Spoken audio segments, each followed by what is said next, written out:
Hello everyone, welcome to Dnyanadeep. In this UPSC Simplified series, we are going to discuss one more question from ethics previous year papers. Now, here is a question: what teachings of Buddha are most relevant today and why? Discuss. Fine. Prima facie, this question looks very easy, very simple, because somewhere it is talking about teachings of Buddha, right? And by and large, we are thorough with the content on this particular question, right? So we all know whatever teachings of Buddha are, eightfold path and all, everything is very well understood. But these are also the trickiest question in exam hall, which will consume your time if you try to make a perfect answer or try to come up with very perfect point or near perfect points. Now, where you are going to get stumped, let us see. Now, this question is asking teachings of Buddha which are most relevant today. Fine. This is the point. If I simplify this question and say just discuss teachings of Buddha, you don't have to make a lot of judgment, right? And you simply have to write one after another what are the various teachings of Buddha, and you just have to put them from an ethical perspective. But now when question is specifying regarding the most relevant teachings, now in that particular case, what is going to happen, that you will just think about what are most relevant and what are not. So whatever teachings of Buddha are, you will try to find out which are very relevant and which are not as relevant. Fine. And in doing this, in judging this, you will end up spending a lot of time, which will needlessly mismanage your whole of section A. And these are only the question which will make impossible to complete your ethics paper, right? One important thing regarding ethics paper is that it is very difficult to complete. Rest of the GS papers are very easy to complete, but these are difficult because of such questions. Fine. Now, I'll tell you one by one what you are supposed to do in this particular question. I'll just give you a very simplified way to answer these type of questions. When you are being asked on most relevant teachings of Buddha, just understand we are talking about Gautam Buddha, and his philosophies were phenomenal. They were applicable maybe thousands of years ago, and they are as applicable today as well. Fine. And in that particular sense, we can have almost all of the teachings being very relevant in today's day and age. It is only matter of our argument or the matter of examples we present while discussing each and every single argument. So what you have to do, I will suggest, do not try to be choosy. Fine. Obviously, whatever most obvious teachings are there, write them. Fine. And other than that, whatever teachings you are able to recall, write them. Also, you are not just supposed to write the teachings of Buddha, you have to justify it, because it is asking why.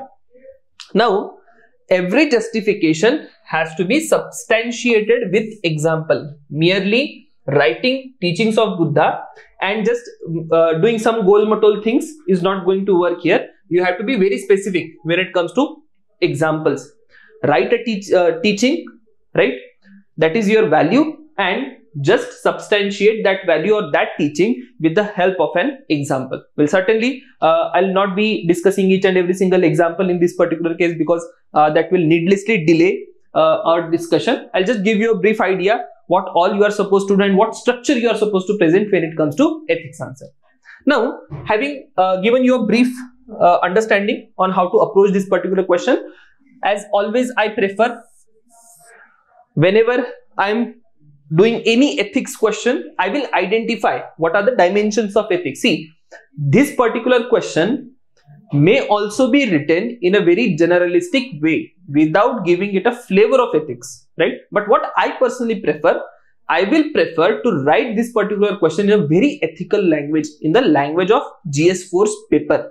I will introduce something from values in civil services which we have to practice. I will also use words from values in personal life, which is again we are discussing or we discuss in our ethics paper. And finally, I'll talk about something called as emotional intelligence. You can also add many other dimensions if you wish, but I personally feel that whenever it comes to Buddha's teaching, some of Buddha's teaching are wonderful when it comes to practicing some values in civil services, right? Then I also tell what is important from civil services perspective, personal life, emotional intelligence. Let's take example of detachment. Detachment is a wonderful example of emotional intelligence, I would say, right? So that is why in this particular question, the dimensions I have identified which Buddha's teachings are going to touch will be values in civil services, values in personal life, and emotional intelligence. Fine.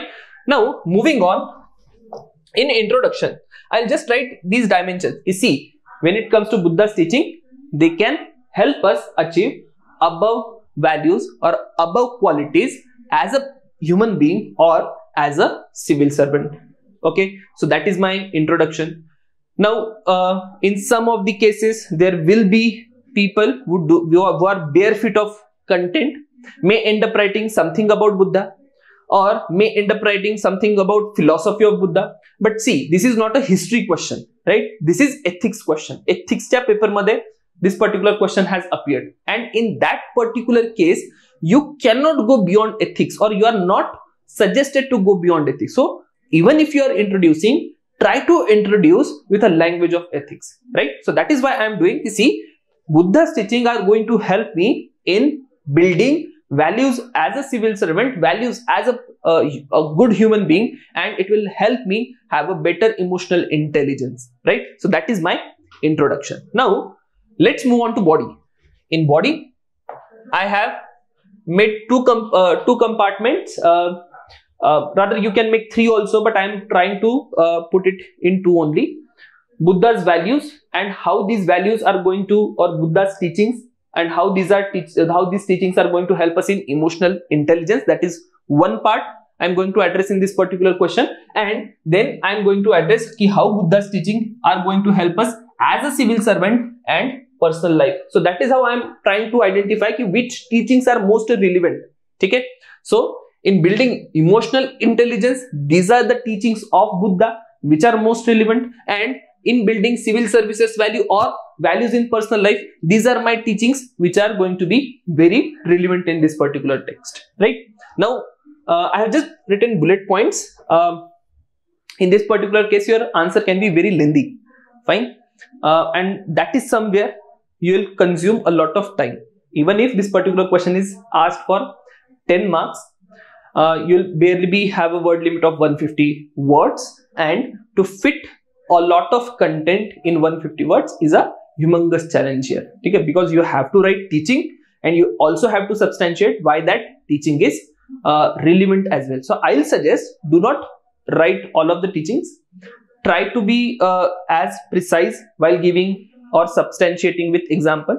That is something the care you have to take. Now make sure that you are writing at least 10 points, and within 150 words you can have 10 points. That is a sufficient way to go forward. Now first and foremost, I'll go for Buddha's teachings and how they are going to build emotional intelligence. Because see, understand this particular point, why I am focusing on emotional intelligence so much. The reason being, in today's day and age, if question is asking about why it is very important, we as a human being, right, we are experiencing a phenomenon called as consumerism, and everywhere we are attached to one or the another material thing, and that is where Buddha is teaching us a value such as detachment, right? Again, take values such as love and kindness in personal life, in civil services, or otherwise also.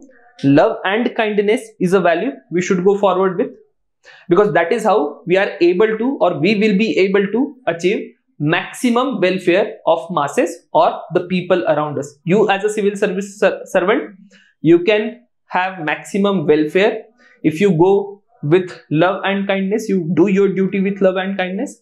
Also, as a human being, when you exist, it is very important to be useful for society, and our most of utility will be available when we are providing values of love and kindness. Every act of us should be full with love and kindness. That is something you are supposed to substantiate. Compassion, again on similar line, love and kindness along with compassion, because your every act should be a compassionate act, right? And you should be very proactively acting, be as a civil servant or as a human being. So that is something you are going to substantiate in this particular point. Self-awareness. We all know the state of mental health all across the globe, be it as a civil servant or otherwise. The state of mental health of our population is not so well, and that part of emotional intelligence can be very well corrected with the help of Buddha's teaching, such as of detachment and that of self-awareness, right? So somewhere I am only focusing in this particular part on the components of Buddha's teaching which are aligned with emotional intelligence. Moving onwards, I will now go to values in civil services and personal life.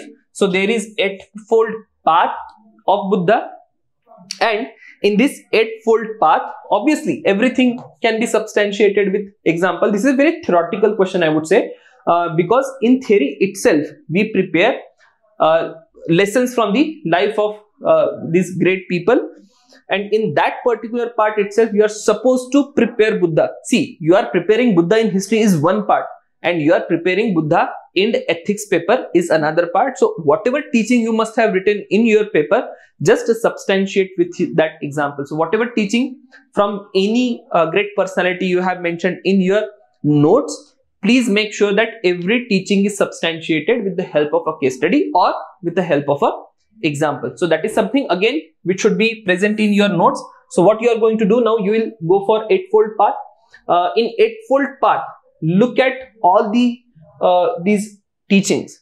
All are equally relevant today also. Right understanding, right intention, whatever act you are doing as a civil servant, as a human being, it should have right intention, right? You should wish for welfare of all, right? Good of all. Right speech.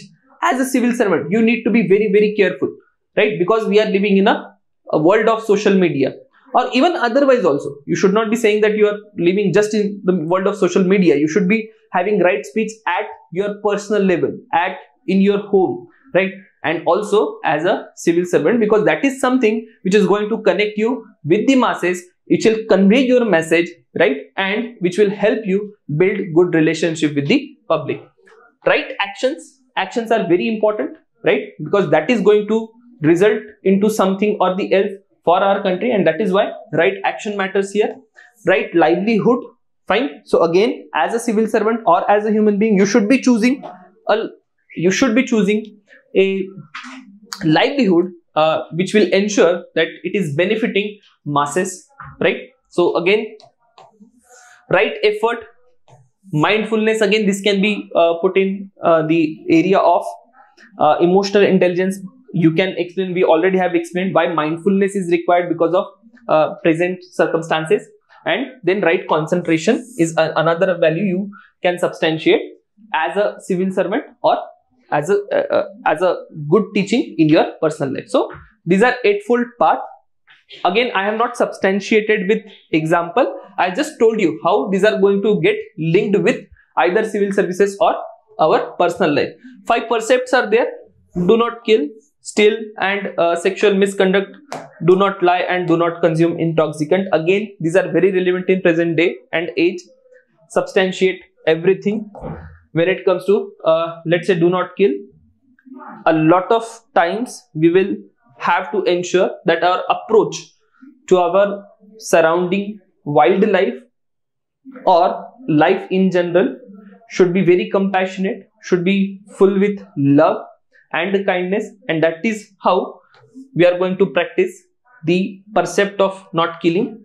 Still, as a civil servant, it is very important that whatever resources are there available with the state, or you as a human being, whatever resources that are available in your surrounding, you are using those resources with responsibility, and you are not doing any misconduct with those resources. And typically as a civil servant, there are more chances that there will be a situation where there will be misconduct with these resources. So certainly this is a value, this is a particular value where you need to be implementing these teachings so that you become a better civil servant.